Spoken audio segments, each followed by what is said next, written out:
Hello there, welcome to Nerd.World Films. In this episode, we're going to be talking about Star Trek the Motion Picture, the first of many Star Trek movies across different universes, everything, but this is the film that started it all. The first real Star Trek we got after Star Trek the original series was cancelled in 1969, and not including the animated series, which is a bit ambiguous as to whether or not it's really canon. Okay, right, so, beginning. Star Trek the Motion Picture. Not necessarily my favourite. When I was a kid and I first watched it, I don't remember which Star Trek movie I watched first. I remember as a child I was still watching the original series and Next Generation, because when I was a child that was all that was out. I don't think I learned about the animated series until weirdly I think I was a bit older. And I was kind of hit and miss with the movies. And I remember coming across the motion picture. I definitely watched some of the other films first.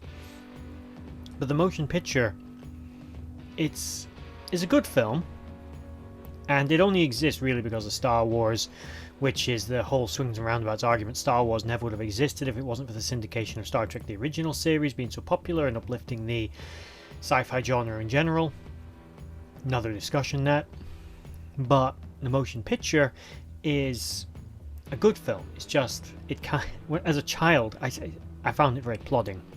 It was so sort of operatic and visually stunning. Yes, it's a beautiful movie, but it's kind of slow. It doesn't have a lot of action in it, and I remember as a child it not being my favourite. Now as I've got older, I've appreciated the film more, and I do have a renewed appreciation for it, to the point where I have many different copies of this film. I have my original VHS copies, I still have DVD copies from the Star Trek Fact Files collection and things like that, but I also have the director's cut edition, which is far better, digitally remastered, and you see the V'ger probe in all of its glory, how it was originally intended to be seen, all that kind of stuff.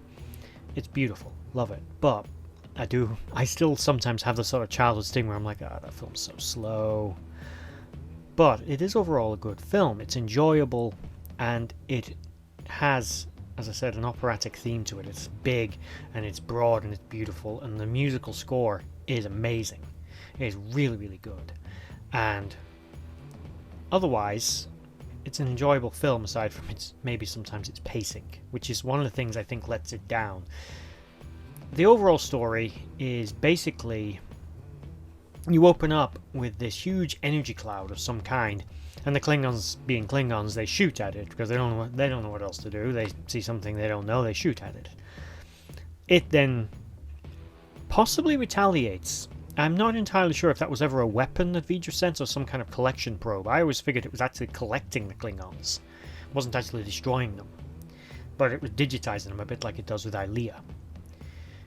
It also takes out a Federation outpost, and in the original draft of the script it actually took out other Federation starships, because one of the running jokes in Star Trek is the Enterprise is the only ship in range anytime there's a crisis, which makes no sense when you're that close to the home base. At Pearl Harbor, is there only ever one US Navy vessel there? I don't think so. At Portsmouth, UK, is there ever just one Royal Navy ship there? I don't think so. I can't believe the Enterprise. I mean, when Voyager returns back to Earth with, a bit of Borg assistance, there's a fleet of like 30 ships right there waiting for them. I mean, maybe some of those ships were in dry dock undergoing repairs, but they're still there. You know what I mean? Maybe they weren't finished and preemptively launched, who knows? But they were there. And you can't tell me that in the 23rd century, just, it's 100 years before that, but they didn't have ships? They had loads of ships. The Enterprise can't possibly be the only ship in range, but I think in Star Trek, for sometimes, obviously, out of universe, it's for story purposes, but in universe, I think there's a bit of a difference between a starship and a general Starfleet vessel.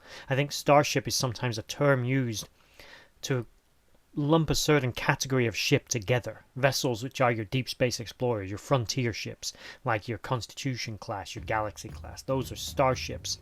But perhaps your run-of-the-mill Oberth class, that's not a starship, that's just a spaceship. It's a vessel which is as... oh god, I hate to reference this. As the new Star Trek animated series refers to it, second contact vessels. The sort of the follow-up ships. Maybe they were the only other vessels in range, and they're nothing like the Enterprise. The Enterprise is a big, beefy, meaty starship that can really handle itself, not like some little Oberth class that in its stock form, only has one phaser, no torpedoes, and is only Warp 5 capable and barely has shields. A Klingon bird of prey destroys this thing by accident, so they're not exactly the most powerful ships around.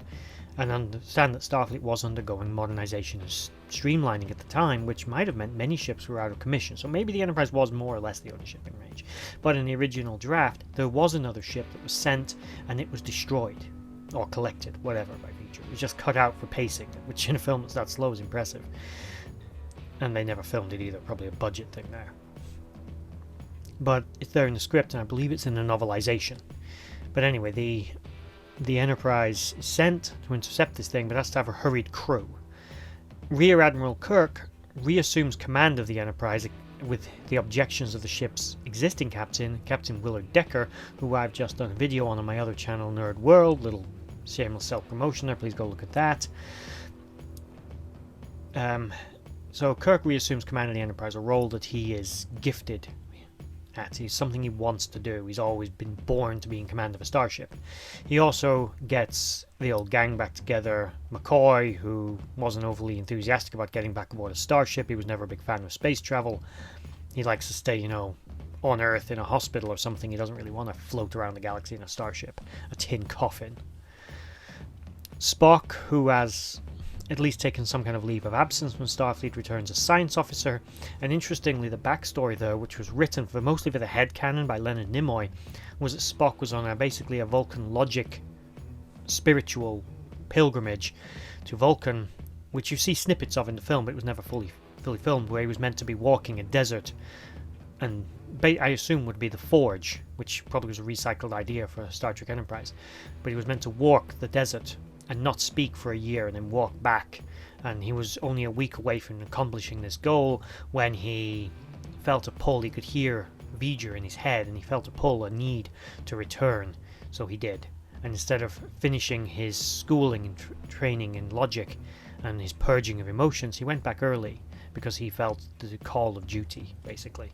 And he returns to the Enterprise to work as science officer.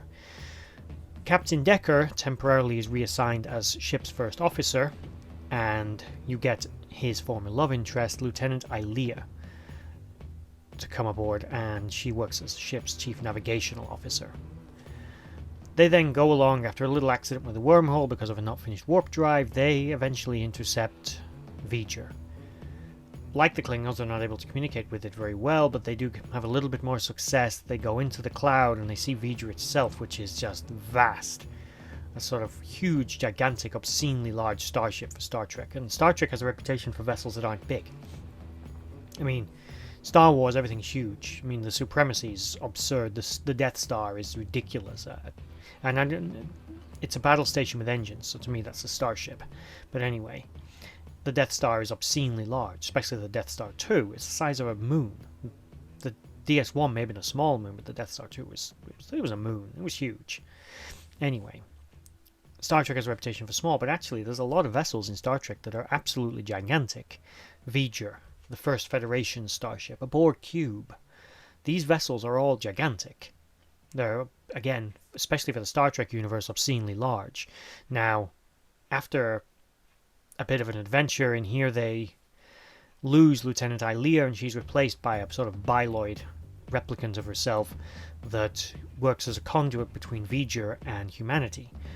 They eventually, after landing on the surface and it creating a little pocket atmosphere for them, discovered that V'ger is actually short for Voyager, and it's one of the old Voyager probes that left Earth's solar system, and under very mysterious circumstances, the encountering of maybe a robot civilization, they enhanced it to allow it to complete its mission, and it has been further enhancing itself ever since, and has become this Goliath of a starship, but it doesn't really know its purpose. It's purely acting off this original basic programming to seek out information and return it to its creator, but then what? It's become more than that. There is has been for many years, a lot of fan speculation that it was the Borg, but this has never sat well with me, because why would the Borg... If the Borg were going to do anything, if they encounter some little probe that was launched from Earth centuries ago, or by this point probably no more than 100 years ago, assuming there wasn't any kind of time dilation effect, which there must have been really. But assuming there wasn't, the Borg would have encountered this thing and saw it as incredibly primitive. The Borg don't assimilate primitive technology. So why would they have then taken it and gone, let's make this thing better? They wouldn't do. They don't share their perfection, they want to be perfection. So I can't really see it being the Borg. So, unless they plan to use it for their own ends to gather information to return to them. But again, they could just build their own. They wouldn't need to modify a little 20th century Earth probe. So, it never sat too well with me, that idea.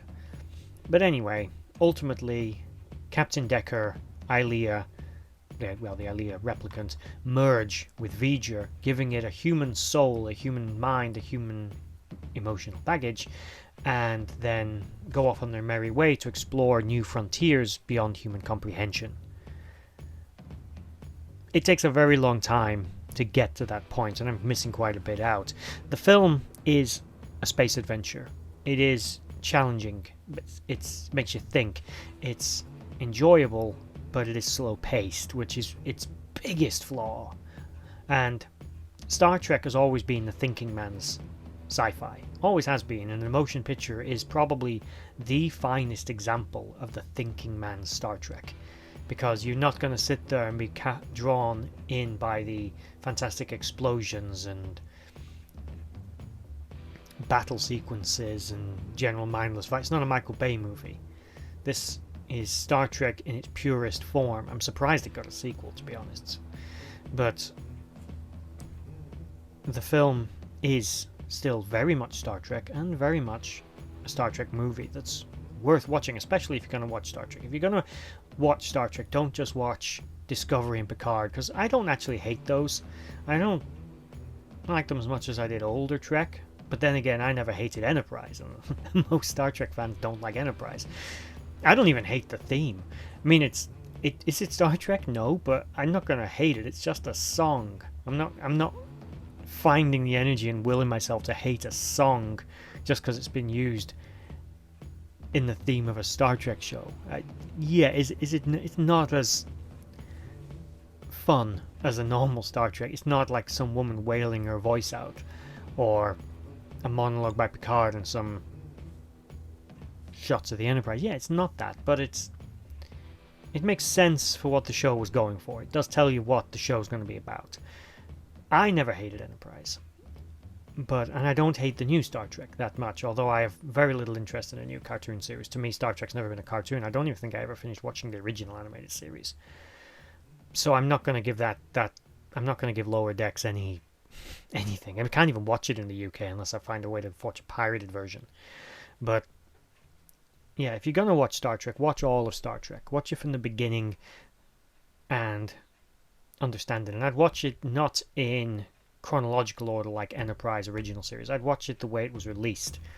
The way it all interconnects makes more sense, because really Enterprise does retcon a few things that don't quite make sense, and you'll understand Star Trek better if you watch it the way it was released. Now, as for the movie, motion picture, definitely worth a watch. It is a fantastic film. It's enjoyable, it's thought-provoking, and it's incredibly well acted. And it is very well paced, although it is slow. The film takes you through everything, and it explores itself properly, and it doesn't just rush into things. And it takes the time to immerse you into that universe in a way that probably none of the other Star Trek movies, none of them, managed to do as well as this. As an introduction to the Star Trek movie universe, it's not only the most logical place to start, but it's also the best place to start, because it does immerse you into that universe. And also be aware the sequels are far better, except for 5. We'll get to 5, because I'm going to do all of these films. There isn't really much point. If you're a Star Trek fan, you already knew who's in this thing. We're talking William Shatner, Leonard Nimoy, DeForest Kelley, James Doohan, yada yada yada. It's the old cast, the old crew come back together. It's Gene Roddenberry's vision. It's Nichelle Nichols. It's everyone. They're all back. It's a fantastic film, albeit slow. With that said, I don't want to waffle on about it too much. It's already been 15 minutes according to my timer. And I'm going to move on to the Nerd Score. Now, bear in mind, I set up a green screen studio in my house for this and converted my entire loft into it. Mostly for fun, but I did it anyway. My camera does not like any microphone aside from its own built-in mic. So I'm currently saving up for a new camera because I just can't do the audio. So we're going to have to settle for this. Now, I'm sure this is everyone's favorite bit. Like I said, no green screen, so settle for this. The Nerd Score. Now, as much as I am a super Trekkie, and I really am a super Trekkie, I love this film, I love all things Star Trek, looking at it objectively as much as I can, because I do have some sort of bad childhood kind of about this film being so slow, I genuinely do believe that this film's pacing is its biggest letdown. Of course, everyone out there is free to disagree with me, everyone's entitled to an opinion, and don't get me wrong, I love this film, but it is slow. And it's quite long as well, so especially the director's cut.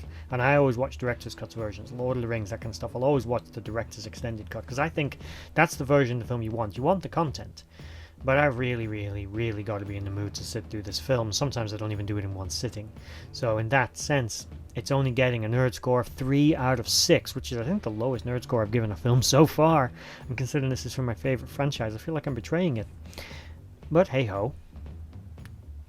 3 out of 5. It's literally middle of the road.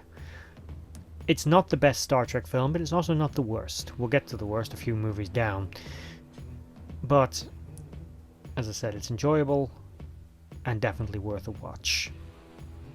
Okay, well, after that little chat about Star Trek the Motion Picture, neither my favorite nor my least favorite, that's all we got time for with this video. If you've made it all the way to the end, thank you. And especially if you've made it all the way to the end, please like, share, subscribe, and comment down below. Tell me your thoughts on the motion picture. Do you like it? Do you hate it? Have you never seen it? Because I've encountered a surprising number of people recently that haven't seen any of the original Star Trek movies. Possibly even the Next Generation ones are starting to be considered old. Which means I'm starting to be considered old. Where was I? Like, share, subscribe, I think. And bye-bye.